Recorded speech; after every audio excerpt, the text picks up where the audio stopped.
Hello everyone, I am Sarita Srivastava from Mahatma Gandhi Shikshan Sansthan.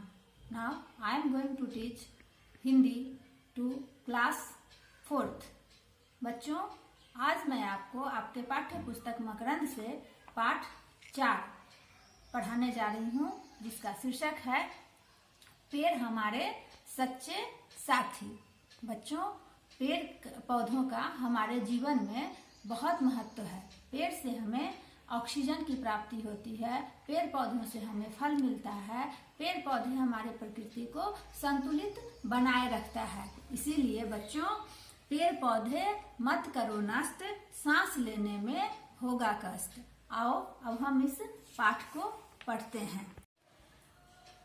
बच्चों, कक्षा शुरू हो गई थी, किंतु अतुल और उसके कई सहपाठी का मतलब होता है साथ में पढ़ने वाला, अभी तक कक्षा में नहीं आया था। अध्यापिका ने सोचा, आखिर ये बच्चे हैं कहाँ? वे कक्षा से निकलकर मैदान में आई। अध्यापिका ने देखा अतुल और उसके मित्र पेड़ पर चढ़े हुए थे।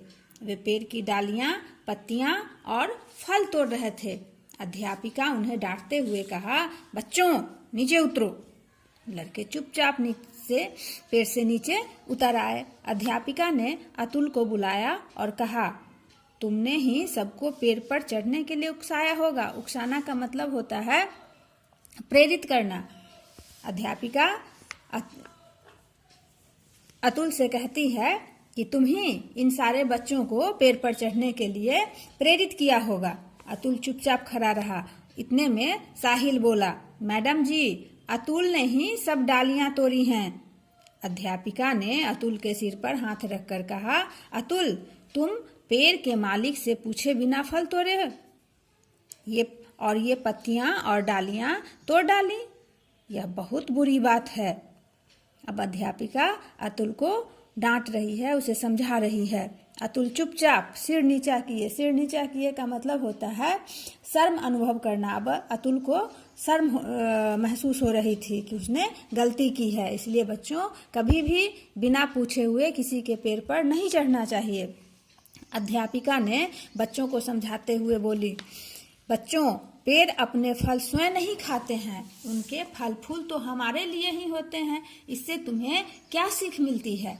इस बार अतुल ने उत्तर दिया, मैडम जी, हमें भी पेड़ों की तरह परोपकार का मतलब होता है बच्चों दूसरे की भलाई करना। तो अतुल कहता है कि हमें भी पेड़ों की तरह दूसरों की भलाई करना चाहिए। अब अध्यापिका उसे शाबाशी देती हैं और फिर कहती हैं कि बच्चों, क्या तुम जानते हो पेड़ हमें क्या क्या देते हैं?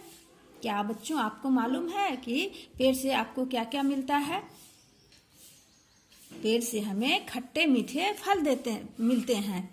इसके अलावा भी पेड़ हमें बहुत सारी चीजें देती हैं, जैसे पेड़ों से गोंद, छाल, इमारती लकड़ी, जलाऊ लकड़ी और दवाइयाँ इत्यादि भी मिलती है। पेड़ हमें प्राणवायु का मतलब होता है ऑक्सीजन।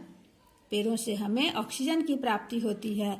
वे वातावरण को शुद्ध बनाते हैं। पेड़ों के बिना हम जीवित नहीं रह सकते हैं। जहाँ पेड़ पौधे कम होते हैं बच्चों, वहाँ कम पानी बरसता है। जहाँ पेड़ अधिक होते हैं, वहाँ अधिक बारिश होती है। अब बच्चे कहते हैं कि मैडम जी, हमें तो इन बातों का पता ही नहीं था। अध्यापिका बोली कि जिस देश में घने जंगल होते हैं, वहाँ बाढ़ भी कम आते हैं। बच्चे जानते हो क्यों? क्योंकि पेड़ मिट्टी के कटाव को रोकते हैं और खेतों की मिट्टी को उपजाऊ बनाने में भी सहायक होते हैं। अब बच्चे आश्चर्य से पूछते हैं, तब तो पेड़ हमारे लिए बहुत कुछ करते हैं। सही बात है बच्चों, पेड़ हमारे लिए बहुत कुछ करते हैं। पेड़ हमारे सच्चे मित्र हैं। ये हमारे वातावरण को सुखद का मतलब होता है सुख देने वाला। तो पेड़ पौधे हमारे वातावरण को सुख देने वाला और सुंदर बनाते हैं। अनेक कारखाने पेड़ों पर आधारित होते हैं। ऐसे मित्रों को नुकसान पहुंचाना बुरी बात है। इसलिए बच्चों, पेड़ हमारा मित्र भी है। अब आपको पेड़ पौधों के बारे में समझ में आ गया होगा। उसी तरह से स्कूल में भी बच्चों को समझ में, अध्यापिका की बातें समझ में आ गई। अतुल ने पश्चाताप का मतलब होता है पछतावा। तो अतुल पछतावे भरे स्वर में मैडम जी से कहा कि मैडम मुझे माफ कीजिए, मुझसे भूल हो गई। अध्यापिका जी अतुल की पीठ थपथपाते हुए बोली कि बेटा तुम तो अभी छोटे हो, पर कुछ समझदार लोग भी जानबूझकर पेड़ों को नुकसान पहुंचाते हैं। इससे वातावरण बहुत नुकसान होता है, क्योंकि कार्बन डाइऑक्साइड के पेड़ों के कटने से कार्बन डाइऑक्साइड की मात्रा बढ़ जाएगी, बारिश नहीं होगी। तो कुछ लोग पेड़ों की अंधाधुंध का मतलब होता है बिना सोचे समझे। तो लोग आज बिना कुछ सोचे समझे पेड़ों की कटाई कर रहे हैं, और हमारे देश के कुछ भागों में वर्षा भी कम होने लगी है, सूखा पड़ने लगा है, मानसून समय पर नहीं आता है। मानसून मतलब बरसात समय पर नहीं होता है। अतः हमें न केवल पेड़ लगाना चाहिए, बल्कि हमें पेड़ों की सुरक्षा भी करनी चाहिए। बच्चों, अब आपको समझ में आया होगा कि आप लोगों को पेड़ लगाना क्यों जरूरी है। समझ में आ गया होगा बच्चों। अगर आपने ये समझ ली तो इस पर चलकर भी आपको दिखाना होगा, क्योंकि अब वन महोत्सव आने वाला है। अब बच्चों, आपको मालूम है कि वन महोत्सव कब मनाया जाता है? बच्चों, वन महोत्सव भारत सरकार द्वारा वृक्षारोपण को बढ़ावा देने के लिए यह प्रतिवर्ष जुलाई के प्रथम सप्ताह में आयोजित किया जाता है। बच्चों, आप जानते हो इसका प्रारंभ कब हुआ था?